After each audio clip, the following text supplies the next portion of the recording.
பகும் மதனிடமாற்றும் வாங்கியும் ஞானம் ஓமையில்லா கலைஞானம் உணர்ந்தறிய மெய்ஞானம் தவமுதல் வசம் வந்த தாமுணர்ந்தார் நிலையில் நம பார்வதி பதே எல்லாம் அன்னை காந்தி அம்பாள் உடனுடைய சுவாமி நெல்லையப்பருடைய பொன்னாத்திருதியை அடியே போற்றி வணங்கிக் கொண்டு இன்று முதல் நிகழ்கின்ற இந்த இனிமையான அம்பாளுக்கு உரிய உற்சவமாகிய ஐப்பசி திருக்கல்யாண உற்சவத்தை சிறப்பாக ஏற்பாடு செய்து நடத்தி கொண்டிருக்கின்ற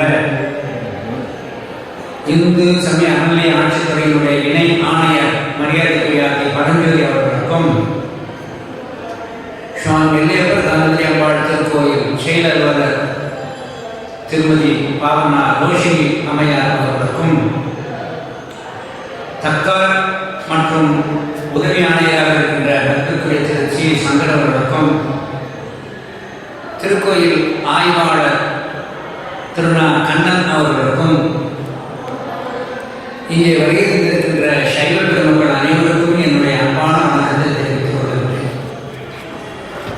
சைவ பிரிவுகளே, நம்முடைய சைவத்தை நம்முடைய ஆண்டோர்கள் வைதிக சைவம் என்று குறிப்பிடுவார்கள். வைதிக சைவம் என்ற ஒரு சொல்லுக்கு வைதிகம் என்பது வேதத்தை குறிக்கும், சைவம் என்பது ஆகமத்தை குறிக்கும்.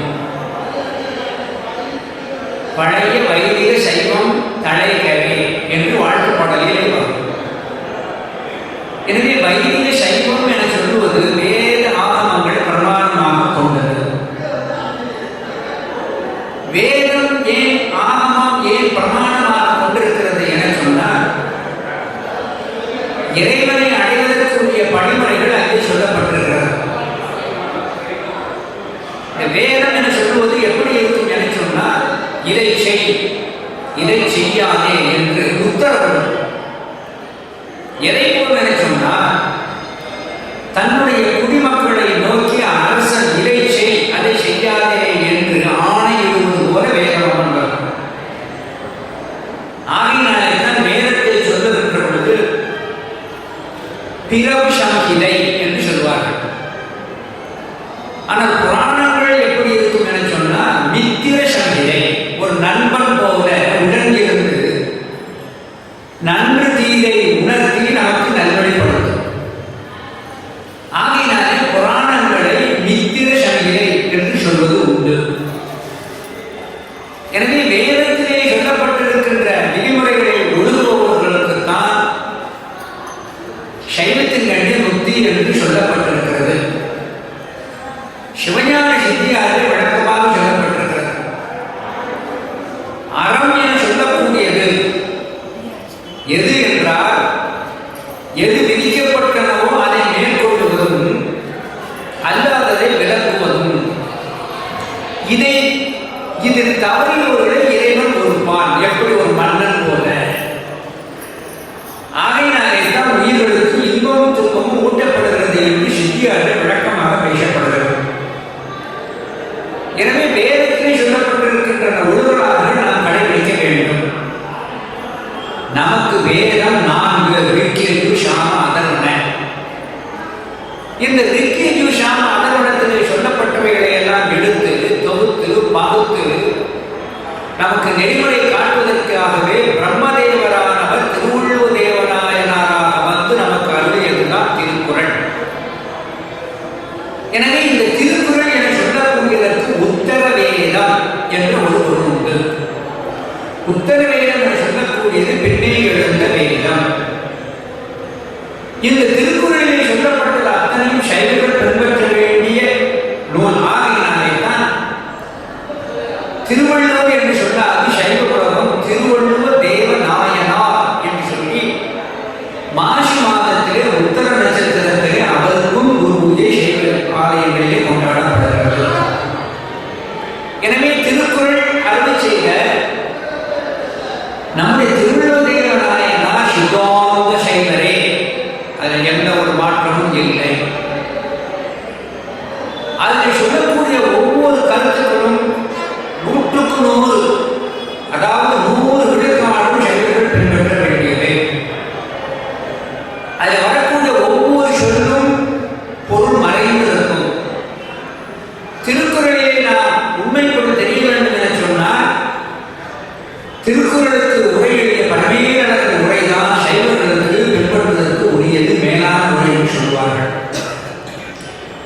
அதில் வரக்கூடிய ஒரு பகுதி தான் செய் நன்றி அறிதல் என்று கொண்டு வருகிறது. எல்லா சொல்லும் பொருள் புரிந்தனவே என்பது தொல்காப்பிய சித்தனம். இதில் நன்றி என்பது என்ன? நன்றி என்பதற்கு ஆங்கிலத்தில் தேங்க்ஸ் என்று மொழிபெயர்த்துவார்கள். அப்படி அல்ல. நன்றி என்ற சொல்லுக்கு பயன், அறம், தர்மம் என்று பொருள். பயன், ஒருவர் தனக்கு செய்த பயனை நினைத்து பார்ப்பது நன்றி. எனவே இந்த பயன் என்ற பொருளையே தான் வருகிறது. நன்றி என்ற சொல் ஒரு பயன் என்ற பொருளே வரும் என்பதற்கு பெரிய புராணத்தில் நிறைய சாமி இருக்கிறது. அதில் சொல்லுகின்ற பொழுது ஒரு இடத்துல சேக்கலார் பெருமான் நன்றியின் நெறி அழுந்திய நாடு என்று பாடி நாட்டை குறிப்பிடுவார். நன்றியின் நெறி பயனில்லாத சமண நெறியை குறிப்பிடுவார். எனவே சமண நெறியை குறிப்பிடுகின்ற பொழுது பயன் இல்லாத நெறி. இதே நன்றி என்ற சொல்லை இன்னொரு இடத்திலும் சேக்கலார் பெருமான் நன்றியின் சமயம் என்று குறிப்பிட்டு விடுவார் நம்முடைய சமண மதத்தை.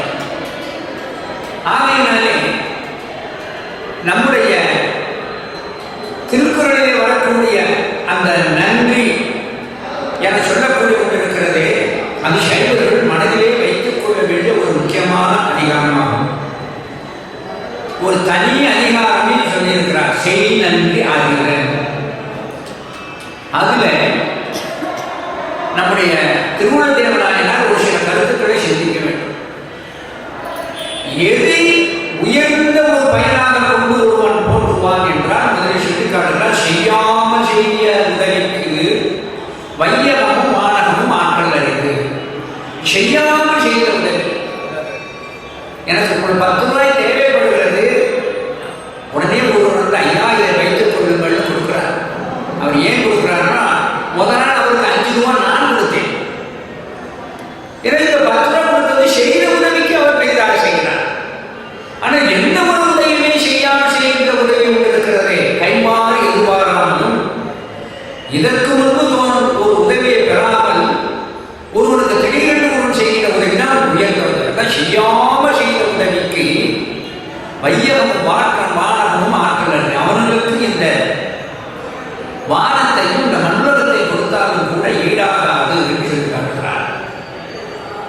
இதை நம்ம அப்படியே நம்ம பெருமானுக்கு இறைவனுக்கு நாம் என்ன செய்யணும்? நோயற்ற குழந்தையினை அந்த தாய் நினைந்து கவலைப்பட்டு நோய் தீர்ப்பதை போல இந்த ஆன்மாக்கள் அடைகின்ற பிறவி துன்பத்தை கண்டு அவன் உதவி செய்கிறான். கேவல நிலையில் இருக்கின்ற இந்த ஆன்மாக்களை சகல நிலைக்கு கொண்டு வருவதற்காக மாயையினை அழுத்தி தனது கரண போனபோகங்களை கொடுத்து இந்த ஆன்மாவை துணை செய்கிறான். அவன் செய்யாமல் ஒரு உதவியை செய்கிறான். அப்ப செய்யாமல் செய்த உதவியை நாம் மறந்து நன்றி கொன்றவனாகும். அடுத்து காலத்தினால் செய்த நன்றி சிறிதெனும், நன்றிங்கிறது இங்கே பயன். காலத்தினால் செய்த நன்றி சிறிதெனும் ஞானத்தில் மானம் பெரிது. எந்த ஒரு பிறவியை எடுத்தாலும் இந்த மாநில பிறப்பிலே வந்து நம்மை குருவாக வந்து உணர்ந்திருக்கிறானே, அதான் காலத்தால் செய்த உதவி.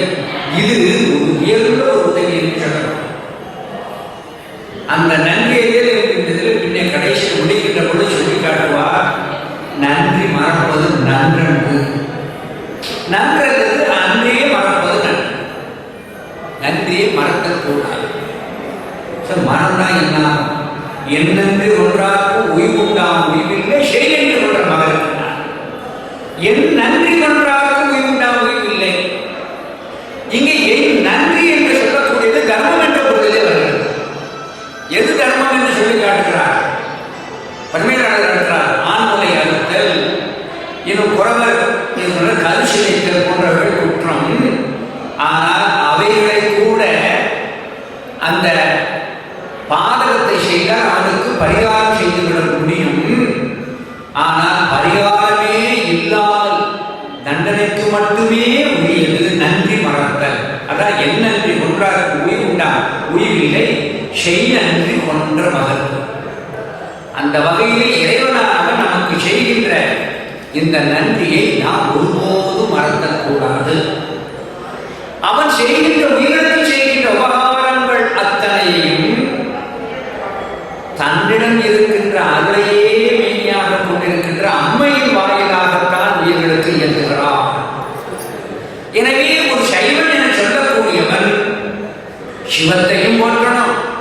சிவன் உயிர்களுக்கு அருள்வதற்காக அவன் கருவியாக வைத்திருக்கின்ற அம்மையையும் போற்ற வேண்டும். ஆகையினாலே தான் இரண்டையும் சேர்த்து மணிவாசக பெருமான் அழகாக துதி செய்தார். தோலும் துயிலும் குழையும் சுருள்தோடும் அந்த அர்த்தநாரீஸ்வர வடிவத்தை மணிவாசகர் அப்படியே அந்த கோத்துண்டியை துதித்து காட்டுகிறார்.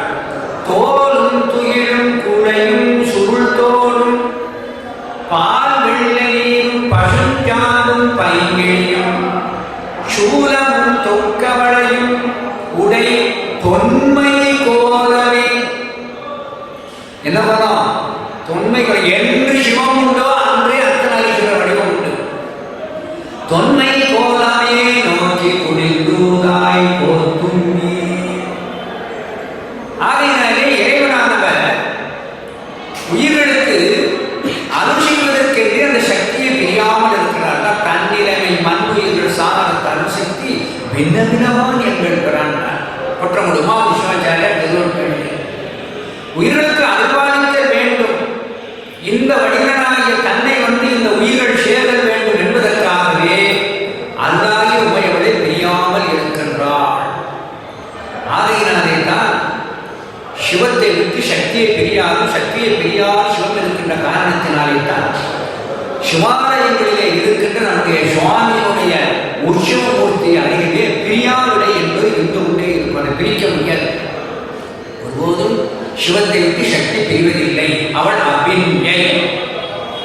ஆகையினாலே நம்முடைய சைவத்தின் கண்ணே சிவமும் சக்தியும் சேர்ந்ததுதான் நம்முடைய சைவத்திலே வழிபாடு என்று சொல்லப்பட்டிருக்கிறது. ஆனால் இந்த சிவம் அருளை ஒரு கருவியாக பயன்படுத்துகின்ற காரணத்தினாலே இந்த சக்தி சிவத்துக்குள் ஒடுக்கம். இதை திருக்கழித்துப்படி அது பறக்க பேசப்படுகிறது. எனவே சிவம் பெரிதா சக்தி பெரிதா என்று நாம் வாதிடுதலே அது குற்றம் என்று சொல்லப்பட்டிருக்கிறது. இன்னும் சொல்ல போனால் சிவ தர்மோத்தரம் என்கின்ற ஒரு நூலிலே அம்மையை தனியாக பிரித்து வழிபடுகின்ற வாம மதத்தினை சார்ந்தவர்கள் நம்முடைய சைவத்திற்கு வெகு வெகு புறம்பானவர்கள் என்று சொல்லப்படுகிறது. வாம மதம் என்றால் இறைவனுடைய வாம பாகம் சொல்லக்கூடிய இடப்பாகத்தில் இருக்கின்ற அம்பிகை மட்டும் பிரித்து வழிபடுவது தவறு, சிவசக்தியும் சேர்த்து வழிபடுதல் வேண்டும் என்று அங்கே சொல்லப்பட்டிருக்கிறது. சக்தியை மட்டும் வழிபடுபவருடைய அந்த பரிணாம முதிர்ச்சி எப்படி இருக்குமா? மது மாமிஷம் முதலானவர்களை படைத்து வழிபட்டு விடுவர். சில இடங்களில் வழிபாடுகள் நடக்கிறது. சிவ தர்மோத்தரத்தில் இந்த சிவம் பறக்க சொல்லப்பட்டிருக்கிறார். எனவே சிவத்துக்குள் அடையக்கூடிய அந்த சக்தியையும் தோற்றம் செய்தல் வேண்டும். ஆனால் அந்த சக்தி சிவத்துக்கு ஒடுக்கமே. அந்த சக்தி எப்படி ஒடுக்கம்? சுடர்தான் முதன்மை. அந்த சுடரிலே இருக்கின்ற சூடு தான் பராசக்தி. எனவே சூடே நமக்கு பிரதானம் அல்ல. சுடரை ஆதாரமாக வைத்துத்தான் அந்த சூடு இருக்கிறது. இரண்டாவது, ஏற்கனவே அதில் குறிப்பிட்டபடி சிவம் என்பது பொருள். அந்த பொருளினுடைய இயக்கம்தான் அம்பாளுடைய சக்தி. சிவம்பொருள் அம்பாளுடைய அதனுடைய சக்தி இயக்கம் என்று சொல்லப்படுகிறது. ஏற்கனவே குறிப்பிட்டிருக்கிறேன். அதாவது ஒரு இரும்பு கட்டி சிவம், ஆனால் அதை பொருந்தி இருக்கின்ற காந்த சக்தி மின் அந்த அம்மை என்று சொல்லப்படுபவள். ஆகையினாலே இந்த இரும்பு கட்டியை ஆதாரமாக வைத்துத்தான் காந்த சக்தி இருக்கிறது. எனவே காந்த சக்தி தனித்து இருப்பது இல்லை. இப்படி பிரிக்க முடியாமல் இருக்கிற இந்த சம்பந்தத்துக்கு தாதான்மிய சம்பந்தம். தாதான்மிய சம்பந்தம் என்றால் பிரிக்க இயலாது. எப்படி மரத்திலிருந்து வைரத்தை பிரிக்க இயலாது, பூவிலிருந்து மனத்தை பிரிக்க இயலாது, சூரியனிடமிருந்து கதிரை பிரிக்க இயலாது. இது போல சிவசக்தி சம்பந்தம். உயிருக்கும் சிவக்கும் அந்த கலக்கின்ற நிலை அத்வித சம்பந்தம். பாலும் நீரும் செய்வதை போல, நீரிலே உப்பு கலப்பதை போல இரண்டு பொருளாக இருக்கும். ஆனால் ஒன்றுக்குள்ளே ஒன்று மடங்கி இருக்கும். பாலிலே தண்ணீர் ஊற்றினால்தான் பாலின் தண்ணீரை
பந்தகைக்கு தீக்கைகள் செய்து வைக்கிறார். நயன தீக்கையிலிருந்து எல்லா தீக்கைகளும் செய்து வைக்கிறார். இப்படி எல்லா தீக்கைகளையும் செய்து வைக்கின்ற அந்த நேரத்திலே திருவடி தீட்சை என்று ஒன்று வைக்கப்படுகிறது. இந்த திருவடி தீட்சை என்று என்பது என்ன? திருவடி தீட்சை, இந்த திருவடி தீட்சை என்பது சைவத்திலே முதன்மையாக வைத்து சொல்லப்படுகிறது. இந்த திருவடி என்பது சக்தி. திருவடி என்று சொல்லக்கூடியது சக்தியினுடைய அருள். சக்தியினுடைய அருளை என்ன செய்தது? அதை எழுப்பி உச்சியாகிய அந்த ஞானத்தை எழுப்புவது. இந்த சக்தியாகிய அந்த திருவடியை ஆன்மாவுடைய உச்சியாகிய அந்த அறிவு ஞானத்தை எழுப்ப பிரம்மரந்தத்திலே இருக்கின்ற சிவத்தை உயிர் காண்கிறது. இதுதான் சைவத்தின் கண்டே திருவடி தீட்சை என்று சொல்லப்படுகிறது. எனவே ஒரு உயிர் சிவத்தை காண ஞானமாகிய அறிவு தேவைப்படுகிறது. அதை தூண்டுவது, ஏற்படுத்துவது அருளாகிய சக்தி. இதை நம்முடைய திருமூலதேவனார் திருமந்திரத்திலே காலும் கலையும் அறியா கலவிகள் கால் அந்த சக்தி அருள் என்பர் காரணம் பாலொன்று ஞானமே பண்பார் தலைவீர் கால் அந்த ஞானத்தை காக்க வீடு ஆகுமே. எனவே ஒருவருக்கு வீடு பெயர் வேண்டும் என சொன்னால் அங்கே முதலில் அறிவுதான் அங்கே தேவைப்படுகிற அந்த அறிவை தூண்டுவது அருள். இன்னும் சொன்னால் கேவல நிலையிலே இருக்கின்ற இந்த ஆன்மாக்களை சகநிலைக்கு கொண்டு வர முதலில் அங்கே இச்சாசக்தி தான் தூண்டப்படுகிறது. உயிர்களுக்கு சிவத்தை அங்கே அடைவதற்கு அங்கே சக்தி தான் தொழில்படுகிறது. இச்சாசக்தி, ஞானசக்தி, கிரியாசக்தி. எனவே இந்த அம்மை தான் உயிர்களுக்கு சிவத்தை அடைப்பதற்கு தூண்டப்படுகிறது. என்னென்னா இந்த உயிரிடம் கொண்டிருக்கின்ற இந்த ஆணவ துடைப்பிற்கு மாயையில் அமர்த்தப்படுகிறது. மாயை என சொல்லக்கூடியது இறைவனது பரிக்கிரக சக்தி. பரிக்கிரக சக்தி என்றால் வைப்பு சக்தி. வைப்பு சக்தி என்றால் வேண்டும் என்கின்ற காலம் தொழில்படும், மற்ற காலத்தில் தொழில்படாது. ஆன்மா பக்குவப்படும் முறை அந்த ஆன்மாவிடம் மாயையை தொழில்பட முடியாது செய்வார். ஆன்மா பக்குவப்பட்டு விட்டது என்று சொன்னால் மாயையை படைக்குவார். அந்த மாயையும் அவனது பரிக்கிரக சக்தி. இந்த மாயையை அமர்த்தப்படுகின்ற பொழுது இந்த ஆன்மாவினுடைய கண்மத்திற்கு ஏற்ப வினைகளை புஷிக்க செய்வதும் இந்த அருள் சக்தியை தோராத சக்தி, மறைப்பு சக்தியாக சென்று இந்த உயிரை கண்மத்தில் புஷிக்க செய்கிறது. எனவே அங்கேயும் ஆன்மாவுக்கு உதவி செய்வது அங்கே திரோதான சக்தி. அந்த திரோதான சக்தி தான் இந்த ஆன்மா பக்குவப்பட்ட பின்பு அருள் சக்தியாக அங்கே மாறுகிறது. ஆகையினாலே தான் இறைவனானவன் உயிர்களை பக்குவப்படுத்துவதற்கு இந்த சக்தியையே தனக்கு கருவியாக பயன்படுத்துகின்ற காரணத்தினால் ஞானசம்பந்த பெருமான் திருத்தெழுச்சியை வடிவத்திலே அம்மையை தொழிலாள் என்ற ஒரு சொல்லால் குறிப்பிடுகிறார். இப்படி நம்முடைய சக்தியானவள் நமக்கு உலோகாரம் செய்கின்ற பொழுது இறைவனானவன் பஞ்சகிருத்தியங்களை செய்கிறான் 5 முகத்தோடு. அந்த 5 முகத்தோடு பஞ்சகிருத்தியம் செய்கின்ற பொழுது ஒவ்வொரு திருமுகத்தில் நின்று ஒவ்வொரு கிருத்தியம் செய்வதாக சொல்லப்படுகிற ஈசானம், தத்புருஷம், அகோரம், வாமதேவம், சத்யோஜானம். இந்த 5 திருமுகங்களிலே இருந்து தூண்டி அதிர்வித்து நிற்பது 5 சக்திகள். ஈசானம், தத்புருஷம், அகோரம், வாமதேவம், சத்யோஜானம் சொல்லக்கூடிய இந்த 5 திருமுகங்களிலும் உமை, கௌரி, கங்கை, கனகாம்பிகை, அம்பிகை என சொல்லக்கூடிய இந்த சக்திகளே. இந்த சக்திகள் தான் அங்கே ஒடுக்கப்பட்டு 3ஆக மாறி ஆரணி, ஜனனி, ரோதயித்திரி என சொல்லப்பட்டு அந்த 3 சக்திகளாக சொல்லி அந்த 3 சக்திகளையும் இயக்குவது உமை என்பதை காட்டுவதற்காகத்தான் அம்மையினுடைய கைகளிலே சூலம் இருக்கிறது.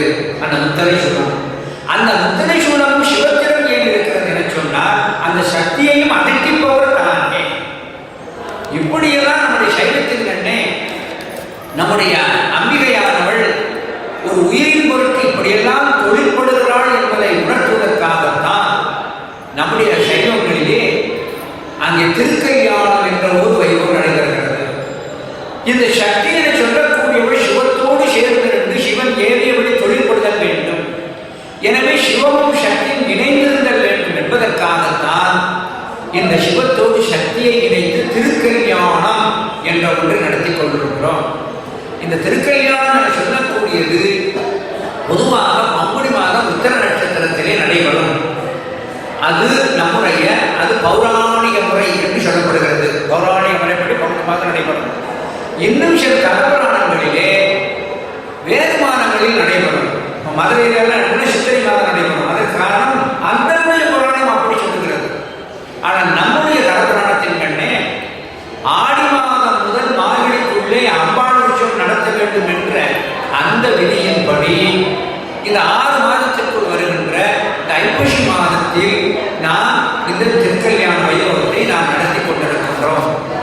இப்படி நாம் நடத்துகின்ற பொழுது நான் முன்னரையிலே அடியை குறிப்பிட்டபடி அம்பிகையானவள் நமக்கு செய்கின்ற இந்த உபகாரத்தை எல்லாம் நாம் நினைத்து பார்ப்பதற்காகத்தான் இந்த திருவிழா நடத்தப்படுகிறது.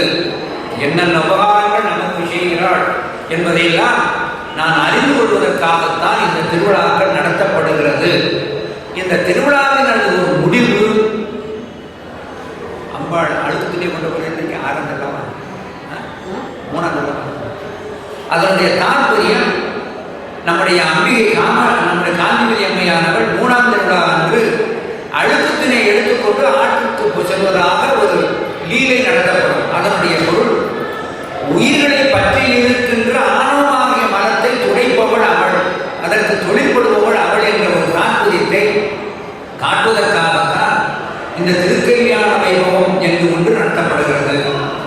இதிலே முக்கிய அங்கமாக இருக்குது இங்கே நம்முடைய சுவாமிக்கு தாரை வார்த்து கொடுத்தல் என்கின்ற தானத்திலே இருப்பது நம்முடைய திருமால் ஒருவர் தான். எப்பொழுதுமே திருமால் என சொல்லக்கூடியவர் சைவத்திலே நமக்கு முதன்மை பெற்றவர் என்பதை நாம் ஒருபோதும் மறந்துவிடக் கூடாது. திருமாலை பற்றி நாம் கண்டிப்பாக சில செய்திகளை நாம் தெரிந்து கொள்ளுதல் வேண்டும். ஏன் என்று சொன்னால் திருமூல தேவன் ஆயினார் திருமந்திரத்திலே திருமால் என சொல்லக்கூடியவரும் பிரம்மன் என சொல்லக்கூடியவர்கள் இவர்கள் முதன்மை பெற்ற அடியவர்கள், அவர்களை பற்றி நீங்கள் நன்றாக தெரிந்து கொண்டால் பயனடைவீர்கள் என்று திருமந்திரத்திலே குறிப்பிடுகிறது. திருமந்திரத்திலே பயனைந்த அப்பள் என்னும் அளவில் அயனோடு மால் நமக்கு அந்நியம் இல்லை, நயனங்கள் 3 நன்றி தவறா. சிவபெருமான் நெல்லையப்பட்டவர் உனக்கு யாரே முதல்ல வேணும்னு கேட்டதா எனக்கு திருமணம் தான் சொல்ல முடியும்பார். திருமண செய்கிறார் ஐயா நயனங்கள் 3 நன்றி தவறா வயனம் பெரிய அவ்வாறாலே அவர்களை வைத்துக் கொண்டு நீங்கள் பலனடையுங்கள், அவர்களை அறிந்து பலனடையுங்கள் என்று அங்கே சொல்லப்பட்டிருக்கிறது. இப்படியெல்லாம் நமக்கு உபகாரம் செய்து கொண்டிருக்கின்ற நம்முடைய தாயினை நன்றி நாம் செலுத்துதல் வேண்டும். எப்பொழுதுமே சைவ சித்தாந்தத்தின் கண்ணே உலகியின் கண்ணே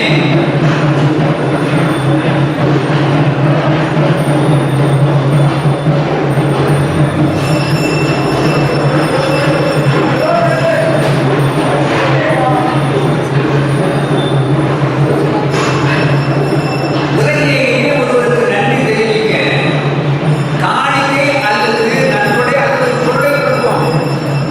ஆனால் பேருபகாரம் செய்து கொண்டிருக்கின்ற சுவாமிக்கும் அம்பாளுக்கோ ஒருவருக்கு நாம் கொடுக்கின்ற பொருள் எப்பொழுது பெரிதாகப்படும். தன்னிடம் இல்லாத ஒரு பொருளை கொடுத்தால் பெருமையாக இருக்கும், அது மனக்கழிப்பாக இருக்கும். ஒருவர் வந்து எனக்கு வாட்சி கொடுத்தாங்கன்னா எனக்கு தெரிஞ்சு ஒரு சுமாராக இருக்கும். ஏன்னா எனக்கு ஏற்கனவே ஒரு வாட்சி இருக்கு. ஆனால் அதே நேரத்தில் என்னிடம் இல்லாத ஒரு பொருளை கொடுத்தார் என்று வைத்துக் கொள்வோம், அது எனக்கு திருப்தியாகும். அப்ப நன்றியின் காரணத்தினாலே இறைவனுக்கு ஒரு காணிக்கை கொடுக்க வேண்டும் என்றால் எதை கொடுப்பது என்றால் அவரிடம் இல்லாதது ஒன்றும் இல்லை. எனவே நாம் கொடுப்பதற்கு ஒன்றும் இல்லை. ஏன்னா அவருடைய இல்லாதது ஒன்றும் இல்லை. அப்படியானால் என்ன செய்வது? இறைவன் விரும்புவதை நாம் கொடுக்கணும். அப்ப இறைவன் எதை விரும்புகின்றான்? கவனமாக கேட்க வேண்டியது. இறைவன் எதை விரும்புகின்றான் என்றால் ஒரு தந்தை 5, 3, 8 சொல்றார். 5, 3, 8 சொல்றார். இந்த 5, 3, 8 சொல்லும் பொழுது தந்தைக்கு மகிழ்வு இல்லை. அருகிலே இருக்கின்ற அவர் மனைவிக்கு மகள் இல்லை. இதையே கேட்டு அந்த குழந்தை 5, 3, 8ன்னு சொல்லிட்டு வச்சுக்கிறோங்க. அந்த தாய்க்கும் தகப்பனுக்கும் மகிழ்ச்சி அதிகமாக இருக்கும் இல்லையா? இன்னும் வேறு பாஷைன்னு சொல்றேன். நாயகன் நாயகி விடுவதிலே நாயகனானவன் தான் பேசிக் கொண்டிருக்கின்ற போது வருகின்ற கழிப்பை விட நாயகி பேச தான் கேட்கின்ற விருப்பம் இருக்கிறது, அது கழிப்பு அதிகமாகும். இதே போல நாயகி பேச நாயகனுக்கு கழிப்பு தருவதை போல, குழந்தை பேச்சினை கேட்க பெற்றோர்கள் கழிப்பினை தருவதை போல, ஆன்மாக்களாக நாம் புகழ்வதை அவன் விரும்பி கேட்டு வருகிறான். ஆகையினாலே தான் சைவத்தின் கண்ணே இறைவனை நோக்கி தோத்திரம் சொல்லுதல் வேண்டும் என்று நியமம் வந்திருக்கிறது. ஏன்னா அந்த இதை எதுக்கு சொல்றேன்னா, ஒருத்தர் கேள்வி கேட்டார், வேதம்ன்றது அவனது வாக்கு, வேதம் சிவத்தை துதிக்கிறது, அப்ப அவனே அவனை துதித்தது போல்தானே என்றார். அந்த அர்த்தம் இல்லை. 5, 3, 8ங்கிறது இவர் சொன்னார். ஆனால் குழந்தை சொல்லுகின்ற பொழுது கழிப்பு வருகிறது. இதே போலத்தான் தான் எப்படி துதிப்பது என்று உயிரது காட்டுவது வேதம். அதே வேதத்தை ஆன்மாக்கள் சொல்லுகின்ற பொழுது மிகுந்த கழிப்பு அடையலாம். அப்படி நம்முடைய பெருமானை துதிப்பதற்காக தமிழிலே எண்ணற்ற நூல்கள் இருக்கிறது. தமிழிலே 96 வகையான பிரபந்தங்கள் இருக்கிறது. இந்த தோற்றங்களிலே உயர்ந்தபட்சமாக உச்சமாக வைத்து புகழப்படுவது எது என்று சொன்னால் நாயகன் நாயகி பாவனை அகத்துறையை வைத்து போட்டுள்ளது. ஆனால் இந்த நாயகன் நாயகி பாவனையை வைத்து போட்டுகின்ற பொழுது இலக்கணம் தெரியணும், அகத்துறையில் கூடிய இலக்கணம் தெரியணும். இலக்கணம் தெரிந்ததுக்கு அப்புறம் பொருந்தி அதன் ஒழுங்கு கிடக்கின்ற பொருளை எழுதணும். இது கொஞ்சம் சிரமப்படும். உதாரணம் சொன்னா, நீங்கள் படித்திருக்கலாம்